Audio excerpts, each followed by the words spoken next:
You need something meaningful to set against suffering. That's what you have to set against suffering, not happiness. Sometimes you don't have, that's not an option sometimes. Happiness is like, no, I don't think I had any happiness at all for 3 years, pretty much. And what is... It was dire. Well, my wife, she spent a year hovering on the brink of death in a variety of different ways. Before that, my daughter had catastrophic health problems, which have mostly resolved. And then I got extremely ill, so we've been in, and at the same time, we were facing social pressure of like an unparalleled magnitude, people trying to, bring this enterprise to a halt, I suppose. That's probably the right way to think about it. Most of that time, I was hoping that I would die. I've been grateful for the good things that have happened to me, but I don't think I was grateful enough before just for mundane normality, Yeah. And, you think you don't have everything you could have, and perhaps that's true, but if you can sit down and breathe, there's lots of people who don't have that. Life is brutally difficult and sometimes unbearably brutally difficult. And you can see the progressives playing with that notion. It's warped into this sense of victimization, but it does reflect some understanding of the underlying tragic reality of life. And so it's good to get that right out on the table to begin with. Say, well, you're miserable, you have your reasons, and they might be deep reasons. But if you let the misery demoralize you and make you bitter and cynical and cowardly and make you withdraw, then first of all, that's a failure in the highest sense on your part, and all it's going to do is make everything worse. And then you might think, well, what do you have to respond to that? How do you respond to that catastrophe and challenge? And the answer is, terrible as things are, there's a lot more to you than you can possibly imagine. And that if you face those things forthrightly and with some faith and courage, then you can have the adventure of your life and prevail even over catastrophe. People have difficult lives, and that life itself is full of suffering, and that we make it worse with our own voluntary stupidity and willful blindness and even malevolence. And that's what we contend with. We contend with suffering and malevolence, and as a consequence, it's necessary to pursue something that has substantive meaning to set against that. And I think that it's self-evident, once it's articulated anyways, that most people find deep meaning in their life as a consequence, not of their rights or their impulsive pleasures even, but as a consequence of bearing responsibility for themselves, for their family, for their community. And the heavier the responsibility, the better. Well, Professor Stephen Hawking, before he died, gave me his last television interview, and he said that the biggest threat to the future of mankind was when artificial intelligence learned to self-design. What do you think the biggest threat to mankind is? Narcissistic compassion. Now AIs, it's a threat too, but if we had our act together ethically, it's possible that AI could become a useful servant rather than a tyrannical master. You don't want to automate your tyrannical masters. The ideal that you're observing that makes you jealous and resentful is in large part an illusion that's created by your own mind.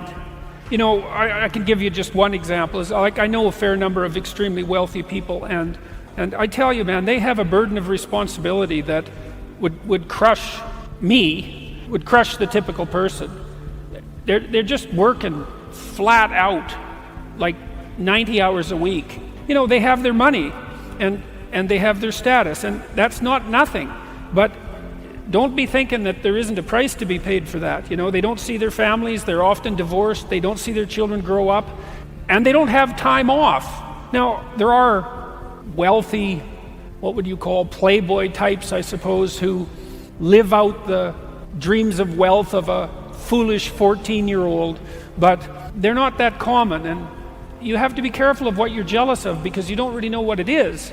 And then the other thing to understand, you're quite different from other people, and you shouldn't be comparing yourself to them because they're not like you. They don't have your family, they don't have your temperament, they don't have your troubles, they don't have your abilities. The only person that has those is you. Compare yourself to who you were yesterday and not to who someone else is today. And see, that's a game you can win, because you could be a little better today than you were yesterday. Most of the time when you're discussing something that needs to be discussed, everybody's actually rather upset about it.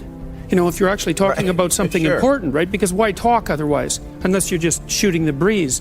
But if there's an issue at hand that has to be discussed, then people are already upset and they have different viewpoints, and the offensiveness in some sense is built into that. And you know that because if you have a family, if you have a wife, if you have an intimate relationship, and you're discussing something that's difficult, the probability that you're not going to offend each other if you're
actually having the conversation is zero.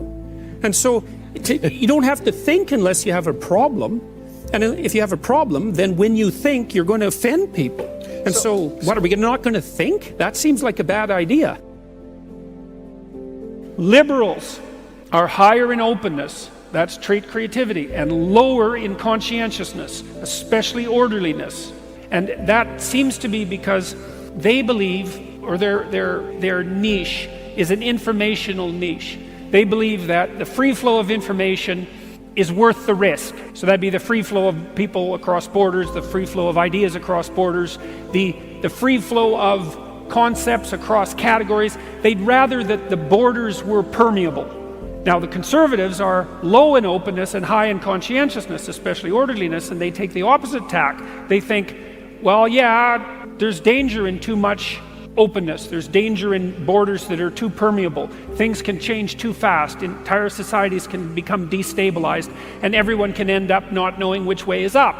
And the thing is that both of those attitudes are correct. It depends on the time. You know, sometimes things are changing so fast that everybody's knocked off their feet, and things are falling.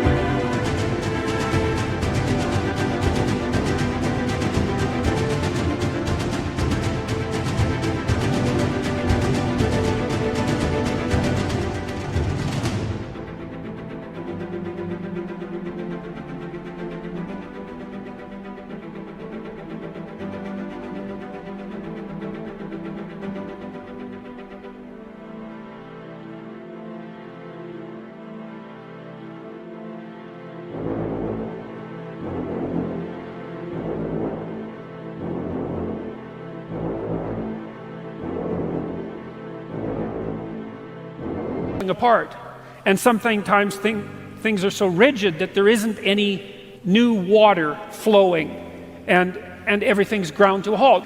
You need liberals because now and then the right thing to do is to come up with something new, and you need conservatives because now and then the right thing to do is to do what everybody has always done. And the reason you need political dialogue is so that the liberals and the conservatives can continue to argue about which of those solutions is appropriate right now.